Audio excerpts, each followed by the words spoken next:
Hello students, I am Poonam Mistry. Welcome to my YouTube channel. Today we are going to study about geography, chapter number 1, that is India, size and location. As we all know that India is a vast country and it lies in the northern hemisphere. The main land extends between the latitudes, that is 8 degree 4 minutes north and 37 degree 6 minutes north, and the longitudes, that is 68 degree 7 minutes east and 97 degree 25 minutes east. Also, the Tropic of Cancer divides the country into almost two equal parts. And we know that to the southeast and southwest of the mainland lies the Andaman and Nicobar Islands and the Lakshadweep Islands in the Bay of Bengal and Arabian Sea respectively. So it means that India is one of the ancient civilization in the world, that it has achieved many socio-economic progress during the last 5 decades, right? It has moved forward, displaying remarkable progress in the field of agriculture, industry, technology, and overall economic development. India has also contributed significantly to the making of the world history. And as we know that India is a vast country, and area-wise, it ranks 7th, right? And when we talk about population, India ranks 2nd. Okay. Next, that is about the size. The landmass of India has an area of 3.28 million square kilometer, and the total area of India accounts for about 2.4% of the total geographical area of the world. This means that while we compare with the world, the total area of India is just 2.4%, right? Now India has a land boundary.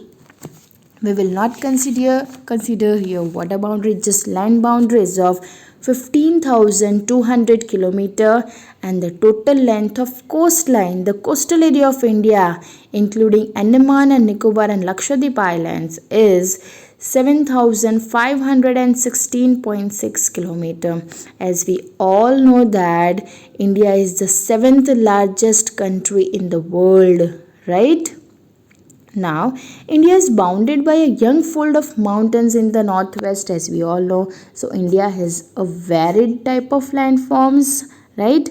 In the northern part, we can see that there are many mountains. Then, in the south of about 22 north latitude, it begins to taper. That it means that it begins to become thin and extends towards the Indian Ocean, because in the southern part, we can see the Indian Ocean dividing it into the two seas, and the two seas are Arabian Sea on the west side and Bay of Bengal on the east side. Now, the next point is that from Gujarat to Arunachal Pradesh, there is a time lag of 2 hours. Hence, time along the standard meridian of India passing through Mirzapur, that is in Uttar Pradesh, is taken as the standard time for the whole country.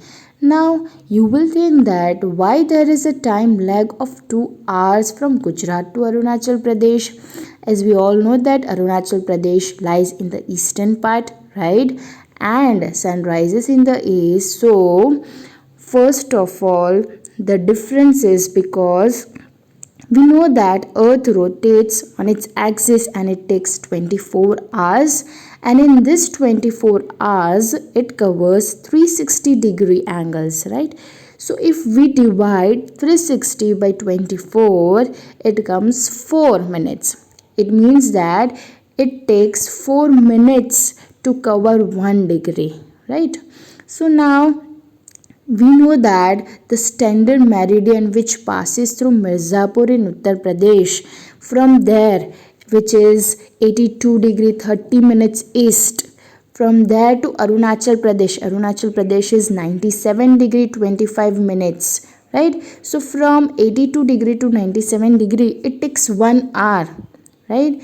And from that 82 degree, that is the standard meridian which comes in, which covers the India, which divides the India into two parts. So from 82 degree to 68, it takes 1 hour, and from 82 to 97 degree, it takes 1 hour. So there is a time lag of 2 hours from Gujarat to Arunachal Pradesh, right? The latitudinal extent influences the duration of day and night. This is just because of the rotation of the earth as one moves from south to north. So that was all about the size. So you have to remember that India ranks 7th in the world in terms of area. Okay, and the time lag from Gujarat to Arunachal Pradesh is because of the longitudes, and it takes 4 minutes to cover one longitude. So it takes 2 hours, and there is a difference of 2 hours. Like in Arunachal Pradesh, sun rises first, and in Gujarat, it takes 2 more hours to rise the sun. Means it rises little bit late. Okay. Next is the India and the world. Now the Indian landmass has a central location between the East and the West Asia, right? India comes in Asia only. The Trans-Indian Ocean, that is after Indian Ocean routes which connects the country. जो Indian ocean southern part में है, it connects the countries of Europes in the west and the countries of East Asia, provides a strategic central location to India also. So this Indian Ocean routes, it connects the countries of Europe in the west and the countries of East Asia. It also provides a strategic central location to India. As we all know that India has a long coastline on the Indian Ocean which no other country has. सबसे बड़ी coast line जो है that is India has, right? So it is the India only which has an eminent position, and it justifies after the naming of an ocean only. So India का नाम जो है, we can say that it is because of the ocean which we have. Okay. Next, India's contact with the world have continued through the ages, but their relationships through the land routes are much older than their maritime. Like this is going from the past, and in present we are enjoying. Even the future is going to be same. The various passes crosses the mountains in the north, and which has provided passes to the ancient travelers. Even the ancient travelers which are traveling throughout the ages. While the oceans restricted such interaction for a long time, these routes have contributed in the exchanges of ideas and commodities since ancient times. We are still having a unique position in the world. Like India's place in the world is very unique because of the ideas of Upanishads, Ramayana, the stories of Panchatantra, the Indian numericals, and the decimal system. This is all being introduced in India first.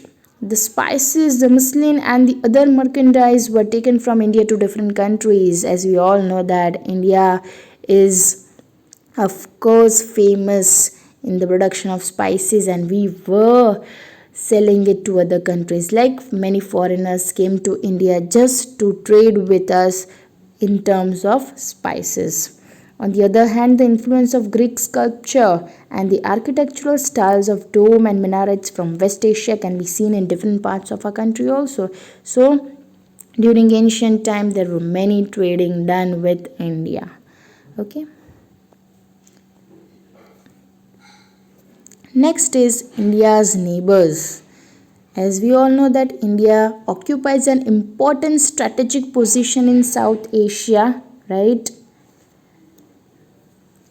Now, India shared its land boundaries with Pakistan and Afghanistan in the northwest, China, Nepal, and Bhutan in the north, and Myanmar and Bangladesh in the eastern part. The southern neighbors across the sea consist of two island countries, namely Sri Lanka and Maldives. Sri Lanka is separated from India by a narrow channel of sea that you can see in the map given. That Sri Lanka is separated from India by a narrow channel of sea.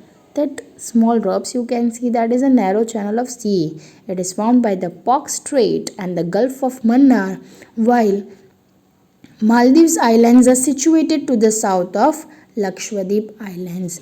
It means that India has a strong geographical and historical links with her neighbors, right? Because we are connected with our neighboring countries. If you will look at the India map, of course, you must have seen it many times, so you'll come to know that India, how it shares its boundaries with the neighboring countries. So that was all about the India size and location. If you really enjoyed watching my video, then please like and share my video. Thank you.